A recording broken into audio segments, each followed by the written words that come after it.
Hello! Aujourd'hui, je vais faire une petite vidéo de pédagogie. Comme vous le savez, j'ai des petites contraintes énergétiques dans ma vie. Je suis obligé de changer un petit peu de manière de faire, et en l'occurrence d'offrir des solutions pour que les gens gagnent sur les marchés financiers. C'est-à-dire vous qui êtes en train de me regarder. Donc, Loïc Abadi a fait une vidéo qui a marqué. Elle a fait 8500 vues. Pour notre chaîne, c'est beaucoup. Mais il avait trouvé un titre, ça a fait écho sur pas mal de gens. Donc il appelle le patrimoine des Français, pourquoi autant d'échecs? Je sais pas pourquoi, mais le titre a envoyé une onde claire. C'est un bon sujet en fait. Et en fait, sur Esprit Argent, on est dédié quand même à essayer de faire gagner aux Français de l'argent via leur patrimoine. Ça c'est quand même, on a 500 ou 700, 800 vidéos, on parle que de ça depuis toujours, depuis 20 ans. Donc aujourd'hui je vais vous montrer comment il est possible de gagner de l'argent avec son patrimoine via les marchés financiers. Alors ça passe par les marchés américains, mais je vais vous montrer comment construire un raisonnement qui est, comment dire, un raisonnement avec de l'inertie, c'est-à-dire qui va être valable encore 12 mois ou 24 mois après que vous voyez cette vidéo. Et comment en fait on construit des stratégies qui vont gagner. Aujourd'hui, 90 ou 95 pour 90% des traders perdent, et au niveau des épargnants, c'est-à-dire des gens qui investissent, du fait de leurs émotions et de leur incompétence inconsciente, on obtient des chiffres assez effarants dans les enquêtes, que ce soit les épargnants français ou américains. Et les Américains ne font pas mieux que les Français. Vis-à-vis de l'inflation, la plupart des patrimoines ne parviennent même pas à égaler l'inflation, c'est-à-dire qu'ils sont rognés. Il faut comprendre qu'on a affaire à un système esclavagiste. Il n'est pas détestable en soi, il est débattable et discutable, mais le système aujourd'hui est conçu de telle manière que l'incompétent économique perd le pouvoir d'achat de son argent tout en conservant le nominal en fait. Ça c'est un truc, la plupart des gens ils n'arrivent pas à voir comment ils se font baiser.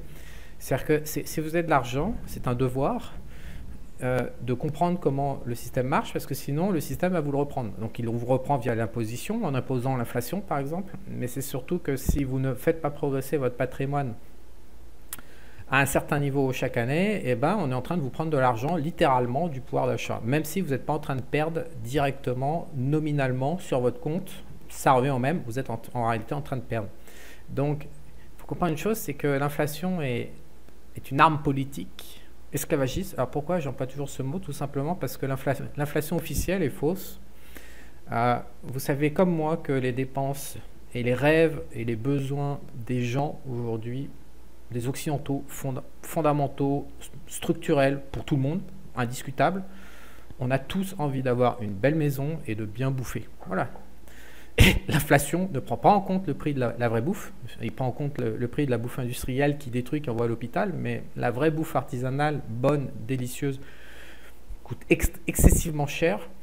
Et le prix de l'immobilier, vous n'avez pas besoin de moi pour le savoir aujourd'hui, parce que c'est devenu grossier, ça l'était beaucoup moins il y a 30 ans, le prix de l'immobilier est complètement déconnecté des salaires, donc il y a une prime à l'héritier, de manière à pouvoir acheter ou non un logement principal, via l'aide de sa famille, mais quand il n'y a pas d'argent dans la famille, ce qui est le gros de la population mondiale, eh ben, il n'y a pas d'immobilier. Donc on a une inflation qui n'est pas prise en compte et sur laquelle on indexe des salaires. Donc on a une dévalorisation depuis 30 ans qui est immense entre ce que permet d'obtenir un salaire, c'est-à-dire vis-à-vis du logement, qui est le rêve de tout le monde, et de la bonne bouffe artisanale, et l'arrêter.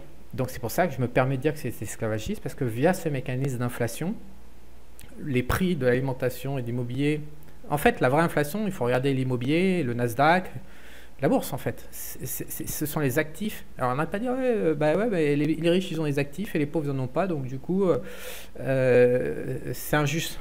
Ouais, non mais c'est pas ça qui est injuste, hein. C'est le salaire qui devrait augmenter au même niveau que l'immobilier, que la bourse, et que la bouffe artisanale et que les coûts de fabrication, c'est ça le souci. Et donc ça n'a pas lieu, et ça n'a pas lieu pour des raisons politiques.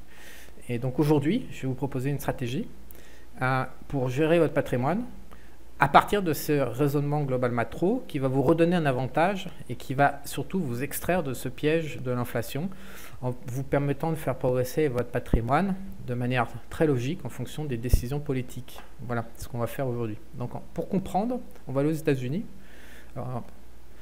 Et je vais vous montrer pour commencer la croissance américaine. Donc vous avez tout un tas de chiffres. C'est très très important de comprendre ça. Vous avez, surtout, les États-Unis, c'est le cas particulier, c'est la devise qui fixe la parité de pouvoir d'achat mondial.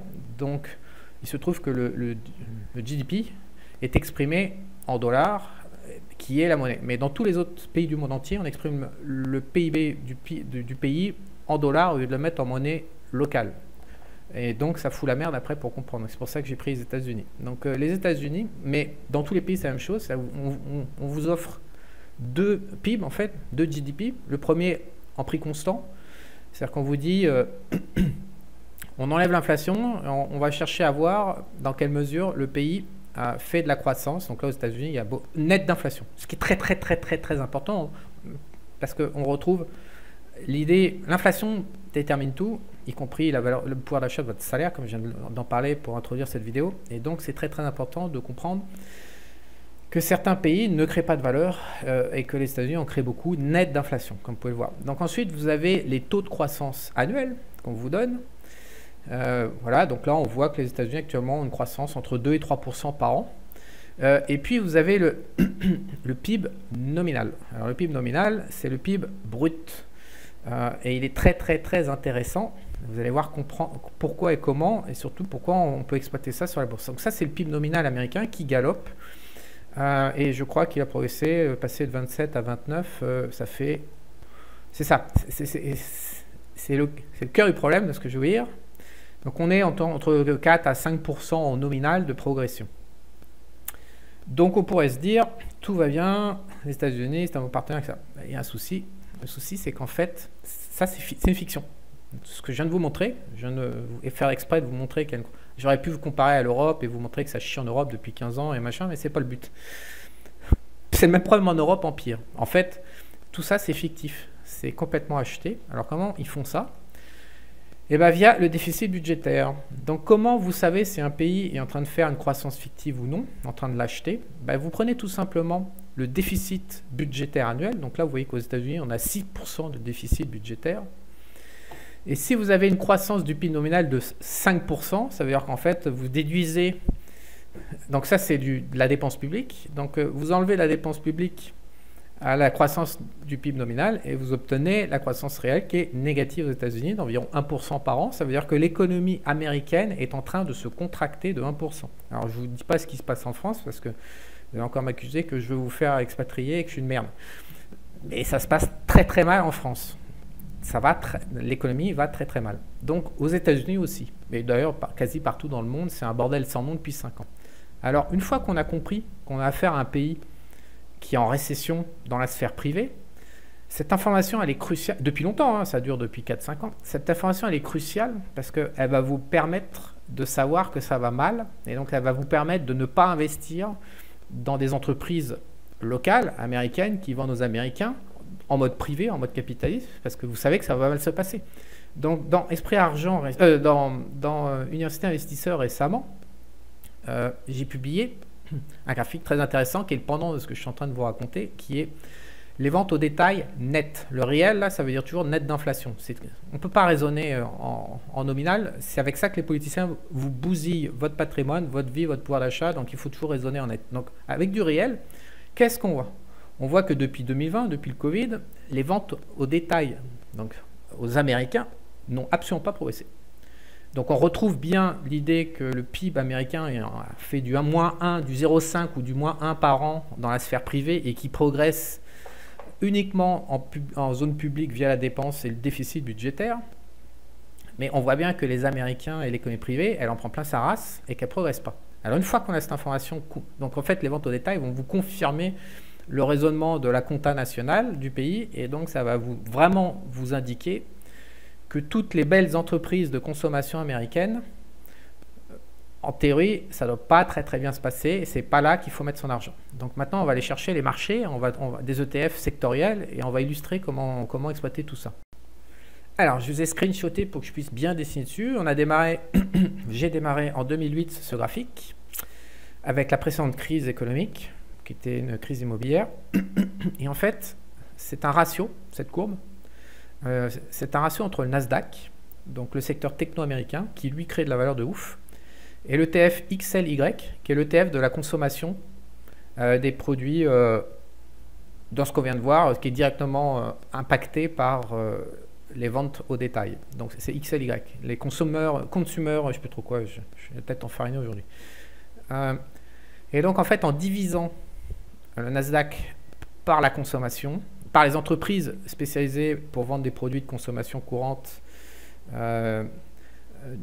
aux Américains, qu'est-ce qu'on voit? Alors peut-être que vous n'êtes pas habitué à avoir des spreads, donc c'est pour ça que je vais commencer à dessiner. On voit qu'en fait, entre 2009 et 2020, on est complètement stable, c'est-à-dire que, voilà, ce serait difficile de dire le contraire. Ça veut dire quoi? Ça veut dire que entre 2008 et 2020, les entreprises de techno américaines n'ont pas créé plus de valeur en bourse que les entreprises qui vendent des produits de consommation. Donc là, on va retourner sur notre petit graphique, publié dans Université Investisseur. Et qu'est-ce qu'on voit entre 2008 et la financière crise et puis 2020? On voit tout simplement une incroyable progression des ventes au détail net d'inflation pendant 12 ans, non-stop, avec à peine des petits accros jusqu'au Covid en fait. Donc on retrouve bien sur les marchés valorisent bien la création de valeur correctement en fonction de la réalité économique.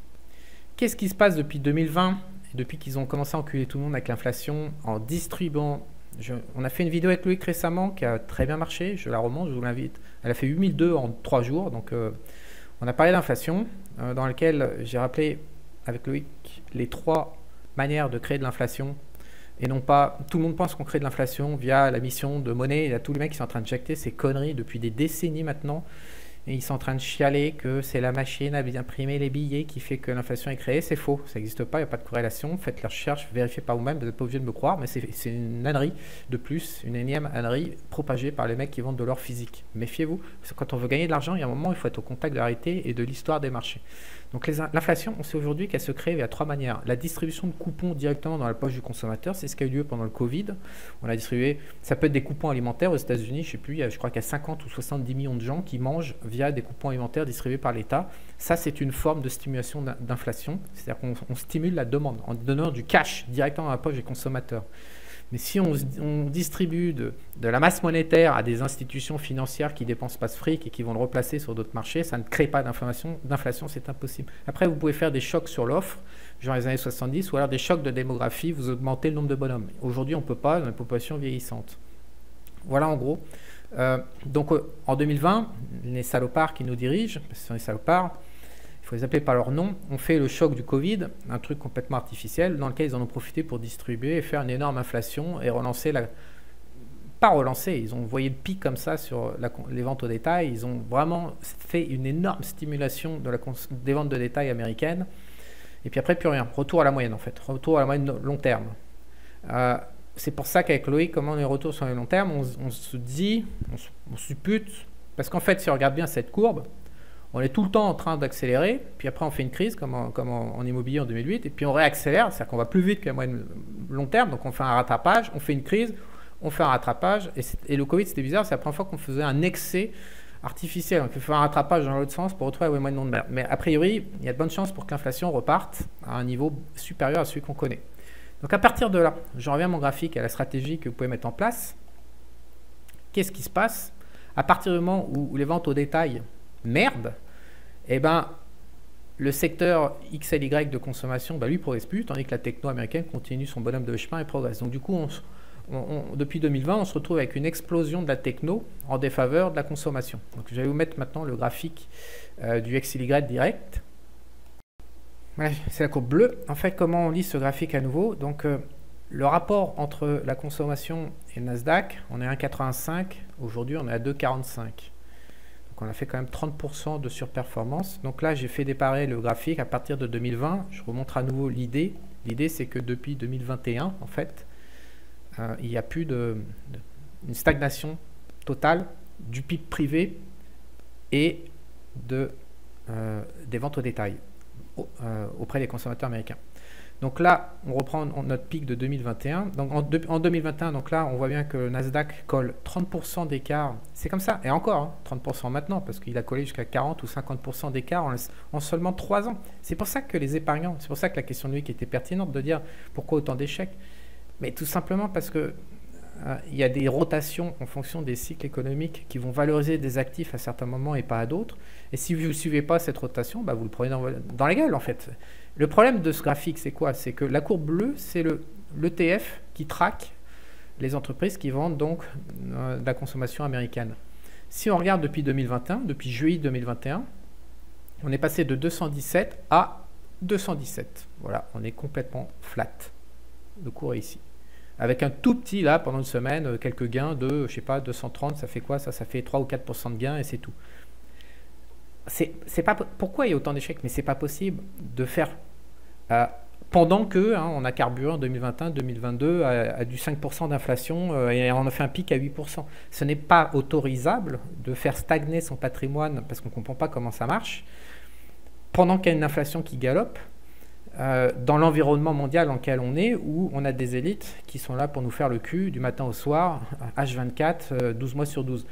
Rien qu'en 3 ans, il y a des mecs qui ne savent pas, ils avaient, je sais pas, 500 000 euros sur leur compte, et puis aujourd'hui, ils ont toujours 500 000 plus, je sais pas, 2% de monétaire, ils sont peut-être à 525 000, alors qu'en réalité, en pouvoir d'achat, ils sont à 480 ou 460 ou 450, juste en 3 ans.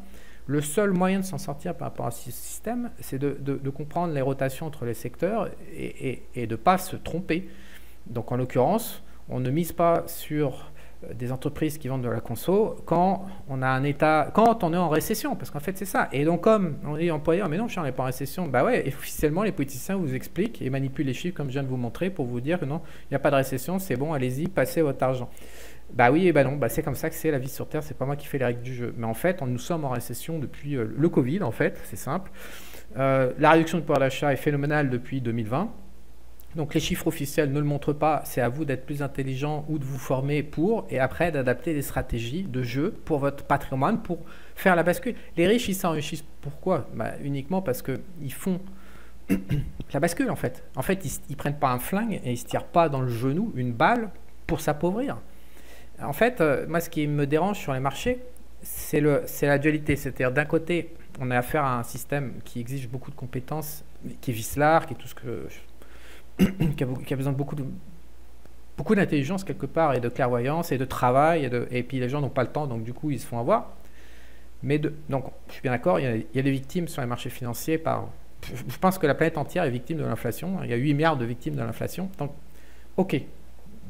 J'accepte le côté victime. Mais il y a un deuxième problème, c'est qu'il y a des gens qui ont de l'argent et qui pourraient ne pas être victimes et qui sont dans des problématiques de culpabilité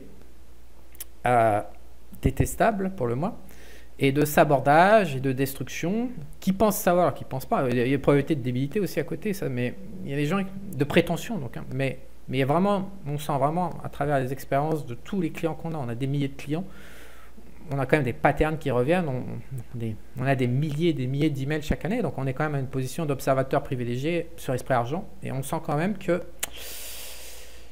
il y a des gens qui ont envie de se faire mal, qui ont envie de se punir via l'argent, via le mécanisme de l'inflation qui n'est pas abordé correctement dans les placements. Donc au final, comment gérer son patrimoine déjà pour arrêter d'être en échec vis-à-vis de l'inflation? Quelque chose de plutôt simple que je viens de vous montrer aujourd'hui, si je résume. Alors, le premier, c'est que vous procurez le PIB du pays dans lequel vous voulez investir, le PIB nominal, vous étudiez sa croissance en pourcentage, vous comparez avec la croissance du déficit budgétaire pour vérifier que le pays est en croissance ou en récession au niveau de son économie privée, puis vous étudiez les ventes au détail nettes d'inflation pour confirmer que les consommateurs se font défoncer, ou alors, comme c'était le cas aux États-Unis pendant des décennies, c'est la fête du slip et le développement de la consommation des consommateurs. Et ensuite, bah, si c'est oui, si c'est récession, bah, vous dégagez, vous ne touchez pas à une seule entreprise. Et puis si c'est de la croissance, bien évidemment, vous investissez dans le consumer discretionary, une partie non négligeable de votre patrimoine, parce que c'est là que l'argent va être fait, c'est là que les marges des entreprises vont être faites, et ça se traduira obligatoirement par des cours de bourse en croissance. Je vais aller vous chercher l'historique du XLY que vous voyez. Bien. Alors, comme vous pouvez voir, j'ai pris l'ETF XLY que j'ai divisé par le CPI américain, en fait. Ça permet de voir si, pour votre patrimoine, comment dire, si votre investissement dans votre patrimoine va générer de la valeur par rapport à l'inflation, puisque comme je l'ai expliqué dans cette vidéo, le gros des épargnants ne sont pas capables aujourd'hui de juste égaler l'inflation, ils perdent de l'argent. Et moi, mon job sur Esprit Argent, maintenant de plus en plus qu'à la fin de mes jours, j'ai pas le choix, hein, j'ai le couteau sous la gorge, de manière symbolique, il est de faire l'inverse, c'est-à-dire d'aider un maximum de personnes à ne pas se faire baiser par l'inflation et être un petit peu positif par rapport à l'inflation. Donc la logique, ça consiste à faire un raisonnement économique, une stratégie comme je viens de montrer, puis après d'aller voir quelle est la quantité de valeur qui est créée par un actif, un secteur, une action, par rapport à l'inflation. Donc encore une fois, c'est le XLY là, c'est l'ETF déflaté et non pas l'ETF brut. Donc on retrouve après 2008, et donc ça c'est pas le secteur techno, hein. C'est le secteur consommation. Donc, de 2008 à 2021 à peu près, après un petit pic peut-être en 2022. Non, novembre 2021, le pic c'est en novembre 2021, donc on retrouve bien la logique du raisonnement. Les marchés c'est pas du hasard, c'est pas des lubies, c'est pas des émotions, c'est pas machin. Il y a des modèles, il y a des institutionnels qui valorisent les prix des actifs selon la logique globale macro. Ça se fait, je sais pas comment ils sont organisés, mais ils bougent des trillions de milliards. Et donc, voilà, quand on a une phase où il y a une faible inflation, ce qui a été le cas pendant 12 ans, plus une augmentation de la consommation, une croissance des ventes au détail, plus une croissance de l'économie privée, et ben on se retrouve avec un bordel qui fait x7, ça a même fait x8 quasiment. Ouais, ça a fait x8 en l'espace de 12 ans. Là, l'inflammation. Et après, c'est comme ça que les riches ils s'enrichissent. C'est pas par des secrets, par des savoirs, par de l'immobilier. S'ils s'enrichissent aussi avec la dette. Ça, c'est bien évident que quand on est riche, on peut accéder à de la dette et de l'immobilier. L'immobilier, c'est pas très intéressant, mais à partir, sauf quand le collatéral, il va plus vite que l'inflation. Il se valorise plus vite que l'inflation et parallèlement, la dette, l'argent dette se réduit mécaniquement. Donc ça, c'est une forme d'enrichissement qui est bien. Mais aujourd'hui, avec le prix des collatéraux immobiliers et de la folie réglementaire, c'est quand même pas très pratique. C'est quand même beaucoup plus simple de faire ce que je suis en train de vous montrer, de raisonner. C'est pas non plus délirant comme raisonnement que je vous présente aujourd'hui. Mais voilà. Donc après, vous pourriez vous m'interroger de savoir pourquoi la consommation entre 1999 et la crise de 2008, pourquoi le secteur de la consumer discretionary, il a pas progressé en bourse, il n'a pas été valorisé. Et ce que je vous montre, c'est des raisonnements, vous pouvez les tenir sur tous les marchés, dans tous les secteurs. Il y a un moment, il faut comprendre le global macro avant d'investir et avant d'être un épargnant. Donc, c'est des questions comme ça. La plupart des gens, en fait, font des exemples et puis sur le reste du graphique, ils ne montrent pas. Donc, on va aller chercher les stats. Alors, je vous rappelle déjà qu'après le crash des années 2000, à partir de 2003, en fait, on a eu 2 ans de croissance des ventes de retail et après que dalle. Donc déjà, évidemment, tout de suite, ça impacte. Après, en termes de GDP, en fait, si on regarde, il faut aller sur le site de la Fed parce qu'il faut remonter dans l'histoire. Mais en fait, on a eu, j'ai calculé, je crois sur la décennie, 15% à peu près de croissance nette. Mais paradoxalement, les déficits budgétaires, on les voit là, ils n'étaient pas si forts que ça. On tournait à 400 milliards par an. Entre 2003, 2004, 2005 jusqu'à la crise, c'est pas renversant. Donc on avait probablement une croissance de la part faible. En fait, on était flat. Voilà. À quelque chose près, à la louche, il faudrait affiner les chiffres, mais à quelque chose près, on était flat au niveau des pourcentages de croissance de l'économie privée. Donc on retrouve les mêmes ingrédients au début des années 2000, à savoir un PIB une économie qui va pas bien, qui est à l'arrêt, qui cale en fait. Peu de stimulation publique comme il y a aujourd'hui, mais en fait les stimulations publiques on voit que ça crée de l'inflation mais que ça fait du vent en fait pour l'économie privée. Un PIB stable et donc du coup rebelote, qu'est-ce qu'on a? On a un secteur de la conso qui merde, que la bourse ne va pas valoriser. Il y a des petites variations mais ça va pas être grandiose et donc en tant qu'épargnant, quand les conditions de jeu sont pas réunies, je remonte les règles, quand ces conditions de jeu là sont pas réunies, vous allez investir ailleurs. Voilà. Donc après, il existe 50 à 100 thématiques différentes pour investir. Il faut choisir une thématique qui marche. Donc actuellement, depuis le Covid, je suis sûr qu'il y a une majorité d'entre vous qui ont en portefeuille. Qu'est-ce que c'est que du consumer discretionary? Ben, c'est une valeur comme L'Oréal, par exemple, en France. Toutes ces valeurs qui vendent au public et qui dépendent de l'économie, de la consommation de l'économie privée et des ménages, ces valeurs-là ne vont pas se valoriser très fortement en bourse. Donc, ce n'est pas votre intérêt en tant qu'épargnant, parce que pourquoi il faut toujours être en train de galoper? Tout simplement parce qu'il y a le couperet de l'inflation qui c'est comme une mâchoire de crocodile qui est en train d'avancer derrière notre cul en permanence du matin au soir, 12 mois sur 12. Voilà, j'espère que ce petit mode d'emploi vous aidera à arrêter d'échouer à gérer votre patrimoine. Le plus dramatique de tout ça, et c'est ce qu'on constate souvent avec Loïc, c'est que les gens ne savent même pas qu'ils échouent. Ils ne savent pas calculer l'inflation. Ils ne savent pas calculer combien ils gagnent en fait.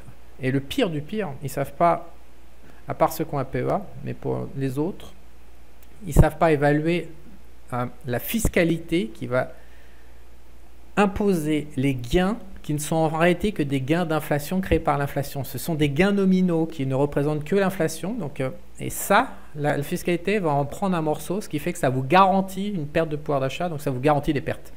Et donc ça, on constate que ces mécanismes-là ne sont pas maîtrisés par le grand public et que derrière, c'est un échec monumental.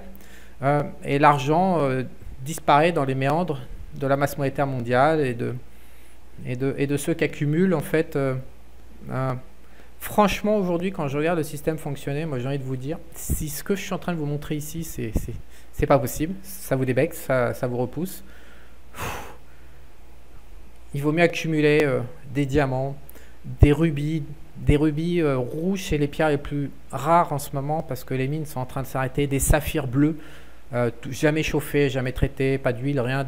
Il faut savoir aussi des émeraudes, il les huile les émeraudes, donc ça perd toute leur valeur. Donc des pierres, si gérer votre argent ne vous convient pas via les marchés financiers, si c'est pour le perdre et le donner à la masse monétaire mondiale et à l'inflation mondiale, ça va pas. Autant accumuler des choses précieuses que vous pourrez transmettre aux enfants, aux familles, que vous pourrez donner, que vous pourrez déplacer. Donc, il faut savoir qu'il y a quoi? Il n'y a même pas 1% des pierres précieuses qui permettent de conserver, qui ont de la valeur réelle en fait. Donc, je ne parle même pas des diamants synthétiques et de toutes les pierres synthétiques parce que ça n'a aucune valeur. Encore une fois, c'est le même graphique que je vous ai montré là. C'est-à-dire que la finance n'est pas débile. Les marchés financiers ne sont pas débiles. On valorise le prix des actifs de manière logique sur cette planète. La personne qui pense que c'est pas logique, c'est dans sa tête qu'elle a un problème. C'est pas dans la réalité de la finance et de l'économie mondiale. Donc si la finance, ça vous débecte, des pièces d'or, tout à fait, mais en l'occurrence, là, en ce moment, il y a un conflit qui fait que ça coûte assez cher. Ça s'est décalé de l'inflation. On achète l'or quand elle est en retard sur l'inflation, mais on achète l'or quand c'est en avance sur l'inflation. Sur le long terme, ça garantit des pertes là aussi. Alors que les pierres précieuses actuellement sont en retard. Voilà, donc qu'est-ce qu'on peut acheter? J'ai regardé les collectibles aussi quand on ne veut pas faire de finance. Mais j'ai pas trouvé des choses. Je suis pas très montre. Les montres de collection, il y a beaucoup de. Je ne ferai pas confiance à la montre de collection pour conserver de la valeur à long terme sur plusieurs générations. Les diamants, les émeraudes, les rubis et les saphirs bleus, les rubis rouges notamment de BMR, ce sont des choses qui ont 5000 ans d'existence. C'était déjà là au temps de l'Égypte, donc c'était déjà reconnu comme des réservoirs de valeur. Donc pour moi, voilà, vous ne pouvez pas faire de finance, vous ne pouvez pas placer votre argent, vous ne pouvez pas faire la compète de l'inflation. Arrêtez de perdre votre argent et de le filer gratuitement à l'enculade mondiale. Accumuler des trucs tangibles, quoi. Enfin voilà, moi c'est ça ce que je ferais sinon. Ou alors je me lancerais dans la gestion de mon patrimoine en jouant avec les bonnes règles du jeu. Après moi, je pense que c'est quand même aussi compliqué d'accumuler des pierres précieuses que de gérer son patrimoine. Donc ici, je fais une première expérience depuis 1 an avec les clients d'Université Investisseurs et de la quotidienne de Charles. C'est pas de la pub, je vous montre juste comment ça se passe. On a environ 50 personnes qui ont acheté des diamants, donc tout le monde est connecté à tout le monde. Ça, c'est la première sécurité, c'est que le problème des pierres précieuses, c'est pour ça que les gens préfèrent l'or, c'est que c'est beaucoup plus facile de se faire arnaquer parce que c'est beaucoup plus technique en fait. Donc Le seul avantage du diamant par rapport aux autres larrons, c'est que c'est codifié par le GIA et on peut mettre une deuxième certification, que la certification primaire du GIA est bien effective et que c'est bien au laser marqué sur la pierre le bon numéro qui correspond au bon certificat. Parce que dans l'univers des pierres de couleur, moi je m'en suis jamais caché, j'ai pas le niveau, il y a besoin d'être accompagné avec une personne de confiance. C'est-à-dire top 1% obligatoire, le top 99%, le bottom 99% des humains défaillants ou pas à la hauteur ou pas tout ce que vous voulez. Il ne faut pas s'amuser à être laxiste avec un être humain dans l'univers des pierres précieuses. Parce que alors là, c'est le carnage absolu. Il y a des millions ou des dizaines de millions d'arnaques chaque année en France et partout dans les pays. Donc les pierres de couleur, en fonction de tout un tas de paramètres, c'est compliqué. C'est compliqué, c'est-à-dire que même si on faisait des études pendant 5 ans, 5 ou 10 ans d'expérience, d'œil, de pierre, de cotation, de réaction avec les clients, avec les pros, voilà, c'est quand même un truc de mec intelligent et un truc sophistiqué, les pierres de couleur. Donc il faut savoir s'accompagner des meilleurs ou ne rien faire. Dans les diamants, c'est beaucoup moins casse-gueule. C'est quasiment impossible de se faire arnaquer si on fait une double certification et qui est en zone publique et qu'on traite avec des gens de qualité qui livrent et qui ne volent pas tout simplement physiquement. Donc là, pourquoi je vous montre ça? Tout simplement parce qu'entre ça, c'est le contenu. C'est une américaine que j'aime bien dans cet univers, qui fait pas mal de pédagogie. D'ailleurs, j'aime bien ses contenus. Elle a une bonne énergie. Mais tout le monde, tous les clients envoient des demandes via le Discord. Voilà, ça c'est des livraisons. Il y a du troc qui est fait avec voilà, dans des sacs d'or, de pièces. Les mecs qui sortent leur plus-value sur les cryptos, ils vont plutôt les troquer contre du diamant. Donc il est possible de faire un certain nombre de choses assez intéressantes, mais il y a des garde-fous à respecter. Et toujours la même logique de prendre les pierres de meilleure qualité. Le top 1%, Kevin actuellement descend à du top 2% en qualité en certaines stratégies de clients, parce qu'il y a une contrainte fiscale, il faut le savoir, c'est qu'en dessous de 5000 c'est libre, au-dessus de 5000 ce n'est pas libre, il y a des impôts qui s'enclenchent. Donc pour rester sous 5000 avec un diamant, c'est assez compliqué. Un diamant de qualité rare, c'est assez compliqué d'y rester dessous sans récupérer une micro-parcelle de diamant. Donc il faut faire un arbitrage entre la fiscalité et la qualité. Donc c'est pour ça que certains descendent au top 2%. C'est-à-dire qu'il y a 98% des pierres qui ne sont pas abordées. Tout ce que j'ai pu voir sur Internet, en France et ailleurs, quand c'est pas cher, c'est systématiquement de l'arnaque à 100% et ce sont des problèmes de qualité.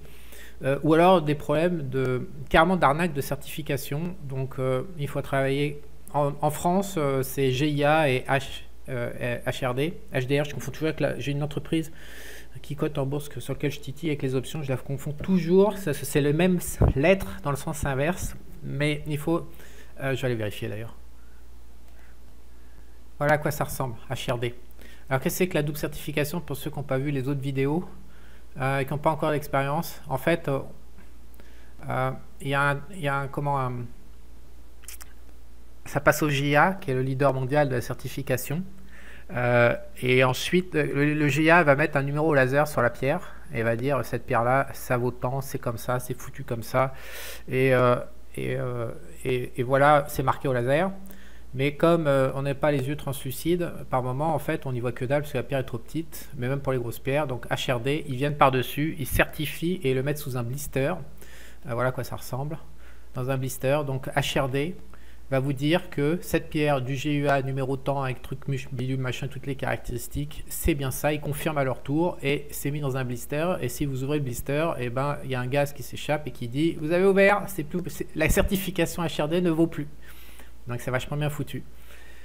Donc tout ça, c'est des garde-fous qu'il faut employer pour ne pas se faire avoir. Mais moi, je voudrais juste terminer quand même sur une note parce que ce que je vois, il y a des gens, ils ont juste besoin de réfléchir. Ils n'ont pas rencontré les bonnes personnes dans leur vie vis-à-vis de leur patrimoine. Ils ont juste besoin de réfléchir.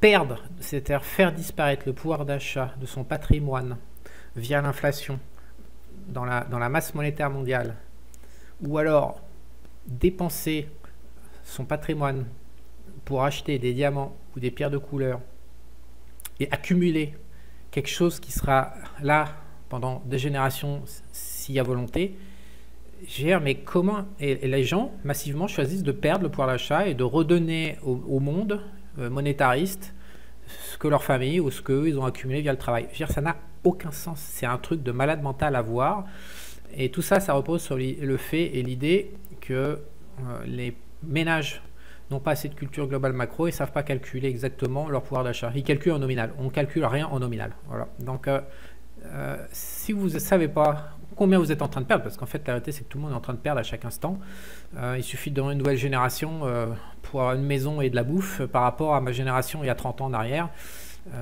Donc tout le monde est en train de perdre à chaque instant sur cette planète et en train de régresser au niveau du pouvoir d'achat. Donc je vous garantis que le prix des diamants, le prix des émeraudes, le prix des saphirs et puis le prix des rubis, ils n'ont pas baissé comme votre pouvoir d'achat depuis 30 ans. Ça non. Donc il y a un moment, il vaut mieux accumuler et en plus dans des bonnes conditions, donc avec des garde-fous. Moi j'essaie de faire un club en fait.